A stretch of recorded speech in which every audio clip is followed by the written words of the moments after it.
I'm not demure. It will get domestic. If anything, be mindful of that.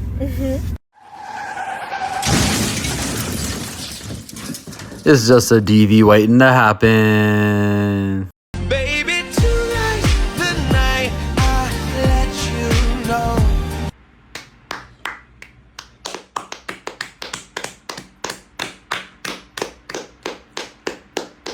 Brother, what's that? Can we be honest for 2 seconds? Every dude you break up with do not miss you. His new girl got that Gok 3000 and Super Soaker. You gave him coochie for Christmas. She gave him a Miris. Her credit score was 750, yours is 200. Girl, bye.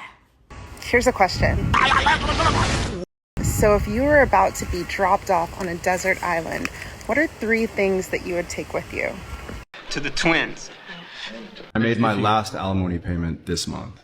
It was... You guys were married for 8 years, yeah, wasn't so it? in California... It's half the time you were married? Unless it goes to 10 years, and then it's indefinite. It's up to the judge. After 10 years? Yep. If we'd been married for 10 years, it would be an indefinite amount of alimony, up to the judge. And that payment was assessed based on my earnings, of course, but also there were no, like, stipulations about her needing to work ever. Right, so like those payments are coming out, and like she just doesn't have to work, and she hasn't worked ever. So you paid alimony for 4 years? Yeah, 4 years. Yep. Okay. She didn't work the whole time? No, not since we even got together. Damn, that's a cold warning right there. All you gotta do is look around at all the guys around you, the guys in your life, and calculate how it's gone for them. And you don't have to make the same mistake to figure it out, you know? You know, you could structure your water to heal you just by speaking to it. Skinny with a big booty, big titties, long eyelashes, clear skin, and financially stable. Thank you. Yeah, I don't think it works like that. Babe, don't. Babe, don't. I have makeup, babe. Babe, now my makeup is gone? No. Are you sure? Yes, it's still there. It's perfect. Are you sure? It's really good. I am still beautiful? Of course. Nice. I'm going. Send them for one dunk, and they come back looking worse than the Crypt Keeper.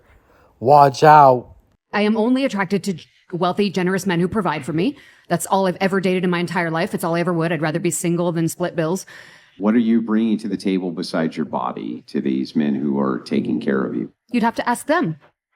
I'm asking you. I don't know. You'd have to ask them. They're the ones who want to date me. So from your perspective, what do you bring?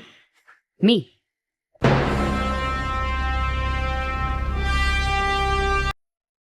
So what does that mean?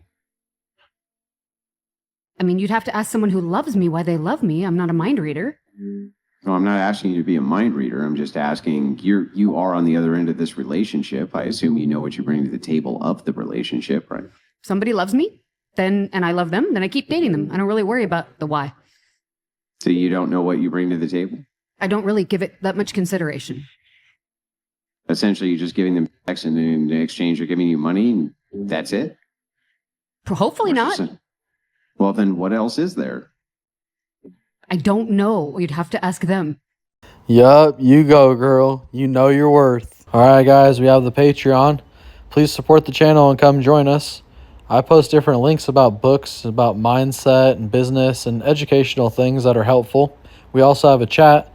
If you want to get a hold of me, you have to be a paid Patreon member. In addition to that, we also have the mug store, and all the mugs in the mug store have free shipping right now, except for the black ones, because for some reason they're really expensive. And we also have the merch store, so if any of that sounds of interest, please check it out and give us some support if you would. All the links are in the description. I'm gonna win.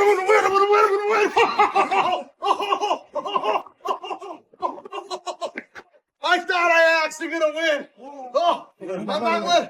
You would never. See, I was a fisherman. I know how to cheat. Did anybody else stop it this good? I cheated. I'm using my advantage here. Oh, I could wait as long as you can, girl. Oh, okay. Oh. Okay, I lose. Okay, I'm gonna take all the fun out now. That's an awesome use of leverage on that tiger. How many of you guys know Jay? Have you ever seen him on the internet? I actually know this guy. I sell wood to his store in Fountain Valley. He's kind of cool. He's a pretty cool guy. It's a really cool store, too, with a zoo inside. If you ever have a chance, go check it out. The admission's pretty low. It's called Prehistoric Pets. Google the richest women in the world, like where they got their money from. It's rough. It's rough out there, guys. They ain't fucking starting businesses. They're marrying dummies. It's almost all of it is divorce. Feminists do not want to hear this. But there was one woman who was the richest woman ever from a startup company, Elizabeth Holmes. She ran a company called Theranos. She started it herself, dropped out of college to start this company, and it was a total fraud. It was all fraudulent. She's going to jail forever. She was worth $34 billion at one point. It was a blood testing company. They falsified all sorts of data, and they lied to investors and all sorts of shit. She used to dress like Steve Jobs. She wore a black turtleneck and everything, and I saw her speak once. People not have speak like systems in their cars no more. Like speakers like 215s, 312s. 516, you know how they used to have the speakers in their trunk? I don't hear that no more. You don't hear the trunks rattling no more. I ain't heard the trunk rattling all summer. Where's all the dudes at with the hound? With the box Chevys, the Caprices, with the speakers and the tweeters, what they call the tweakers or the tweeters, the little speakers that go by the old shit bar. Bring back the 90s when everybody had, you could have a minivan and they had 12 15s back here, 612s beating the damn block down in they Quest van.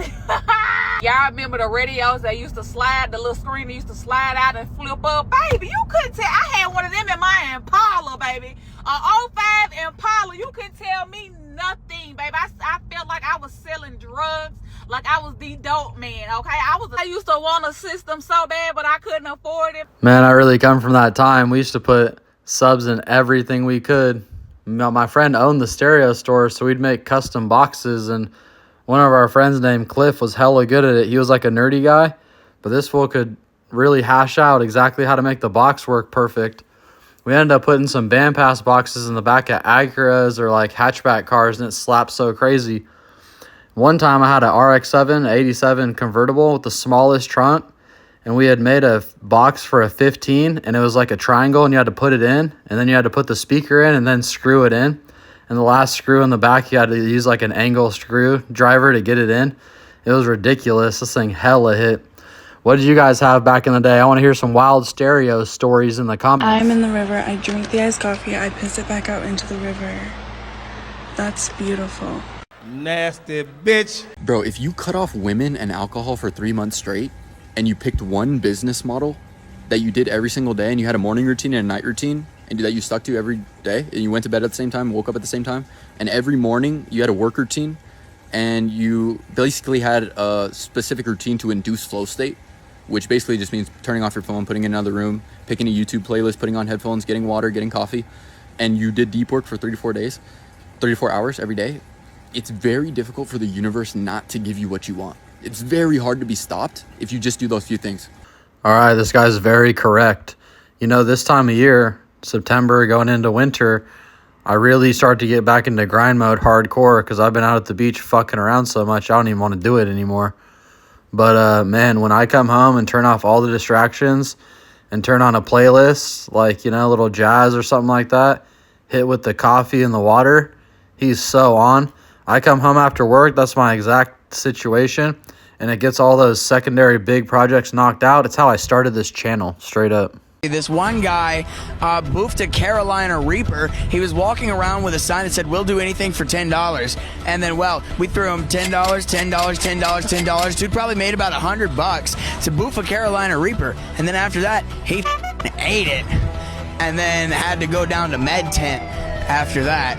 They couldn't do for him. So then he just comes back walking like... Bless his heart, man. I felt so bad for him, especially because later that gathering he was walking around with a sign and said he needed a ride home. Dude became a legend, and then his ride f***ing ditched him. Like, what the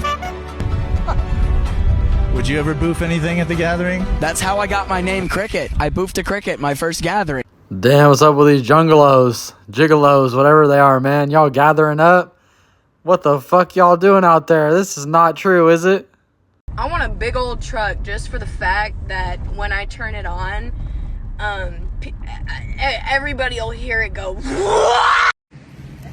Now, I might not be much to look at, but I fuck like the government. Damn, and the government bent us all over. A woman is gonna do what she wants to do. Get that through your head. It ain't nothing you can do to stop it. It ain't nothing you can do to change her. If you feel like you gotta go into a full prevent defense to stop her from doing something to mess up y'all relationship, then you need to leave. Why are you jumping through hoops to try and stop her from losing you? All the good things that you have to offer her, if she don't want to receive it, let her lose it. Have you ever seen somebody beg somebody to let them give them $1 million? No, because that's not how this works. When a girl really cherishes you, she gonna do whatever it takes to make sure she don't put y'all relationship in jeopardy. Save yourself the trouble by getting with a woman that acts the same whether she in a relationship or not. Because this type of woman acts based off of the value that she sees in herself, not based off of if you making her happy 24/7 in the relationship or not. 100%, guys. You give them enough rope to hang themselves, and you just let them do whatever they want to do. And just, you know, when they fuck it all off, just go get another one. It's no problem. And that goes for the friends, too. Women are finally doing things that only men could do, which I think is great. Like, I was on the subway, and I saw a woman, and I was like, wow, we are getting so close to equal pay.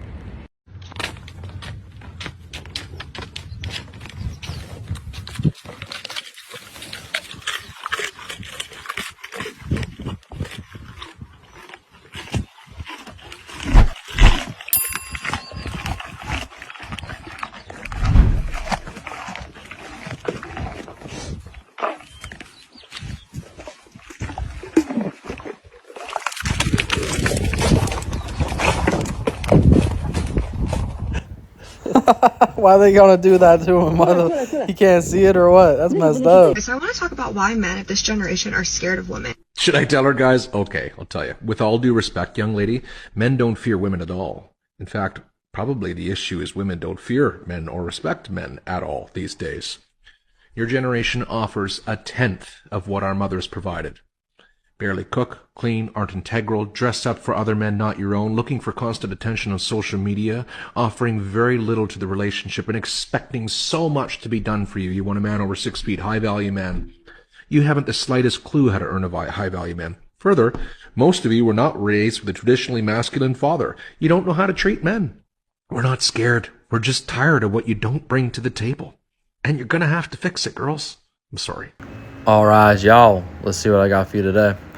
You know, I'm over here making cold calls, and, well, while I do it, I like to kind of take notes and share with you guys what I'm doing. But what I want to say is that, you know, sometimes these people will be rude or they'll hang up or, you know, they're just abrasive. But I never take no for an answer. Well, let me say that different. I never take fuck off for an answer. So when they hang up, I'll literally be like, all right. And I take it like, all right, I'm going to figure out their email. So I literally visit all their social media, visit their website, and try to weasel my way to the email. Initially, I call in because I know that if I ask for an owner or a manager, I'll probably get a decision maker quite quickly. And then, you know, they could make 5 figures per year easily selling the product. So I can get their attention. And with this particular product, the wood, when I call in, it's like 90%, or I'd say it's 99%. Not many people will say they don't want to see the price list. But there are some, and they'll straight up hang up, and it's like rude. You're like, what the fuck, you know? But I don't ever take it personal, and, you know, I'm calling them up to help them out. Like, they're literally going to make a shit ton of money, and they probably don't have wood that's nicer, so I'm not really bothering anybody. It doesn't really bother me, but I do always try to weasel my way to that website, to that social media, to drop a message or to figure out a way to get that price list over to them, and then I just put them in my email loop. And, well, once they tell me don't email me again, I'm not interested or whatever, then I don't. But until then, I'm going to figure out how to find you. All right, guys, just because they're rude and they're like, you feel like they're treating you bad and stuff, it's just the way it is. When a person calls your phone, you probably hang up on them too. I know I have, so just don't take it personal. And if you got something good to sell, that's the method. And, well, typically the close rate on other things is really low, like 5%, or if you're doing real estate, it's probably 0.25% of the 1%. It's like 0.5%, you know, the close rate. So you get used to it, and well, in order for you to sell, in order for you to make shit happen, you got to keep making contact with the people that have potential to, you know, use the product or service. So it's just how it goes. This is just part of the game. And well, you know, some people with snakes, when people inquire, they'll ask like, can I see pictures? Can I have this information stuff? And then they'll be like, hey, can I ask my wife? And then I'm going to go ask my wife. And then they never hit you back. And it's like an ongoing thing in the reptile community where they find it to be annoying. But like, I used to flip cars and all kinds of stuff. And if someone's considering buying something from you, they're going to want to gather information and pictures. And then maybe someone else is giving them a better deal or whatever. But this is shopping. So it's like, you have to be okay with that. Like for me, it doesn't rub me the wrong way. I don't really care. This is the method that has to happen. Sometimes I called up to buy a car and he told me something I didn't like and I never call him again. It's not like they really wasted your time. So, you know, you got to get outside the idea of like the sales calls where you get hung up on or told fuck off is like a waste of your time. It's pissing you off. It's part of the process. And, you know, when you're posting stuff online and people are inquiring, that's good. It's not bad. And if they don't call you back, you know, maybe they found a better deal. Maybe they're retarded, but that doesn't matter. It's part of the process. So instead of getting upset about it, mad about it, or bent out of shape, just align your expectations with reality, because that's the way it's going to go. And then just get on with it. Don't care. Don't take it personal. It's nothing. And you're a salesman. You're going to sell. That's what we do. We sell shit. So if you're not on board for making 5 figures with my business, God bless you. All right, guys. I always appreciate you tuning in. Please like, share, and subscribe. Hit that notification bell if you would. And we're going to see you on the next one.